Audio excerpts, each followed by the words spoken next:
ஒருத்தவங்களுக்கும் யூனிக்கான ஒரு ஸ்பெசிஃபிக்கான டேலண்ட் இருக்கும். இதெல்லாம் ஹிடன் ஜெம் மாதிரி. ஃபார் எக்ஸாம்பிள், ஹம்மிங் பேர்ட் எடுத்தோன்னா அது ரொம்ப குட்டி, ஆனால் இதோட பாட்டுக்கு நம்ம எல்லாரும் அடிமை தான்.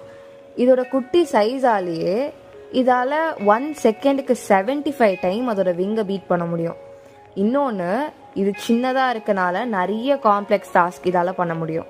ஆனால் இதே ஹம்மிங் பேர்டால் ரொம்ப உயரமாக பறக்க முடியுமான்னு கேட்டால் நிச்சயமாக இல்லை. இதே பக்கம் ஆஸ்ட்ரிச் எடுத்துக்கிறோம்.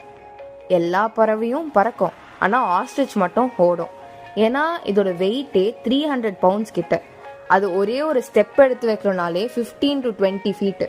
அதோட ஓடுற வேகம் பார்த்தீங்கன்னா 50 மைல்/ஹவர். இதில் ரெண்டுத்தில் எது பெஸ்ட்டு அப்படின்னு நம்ம கேட்டோம்னா கண்டிப்பாக சொல்ல முடியாதுல்ல. ஏன்னா ஒருத்தவங்களுக்கும் ஒரு ஸ்பெசிஃபிக்கான டேலண்ட் இருக்குது. நம்ம எதையுமே கம்பேர் பண்ண முடியாது.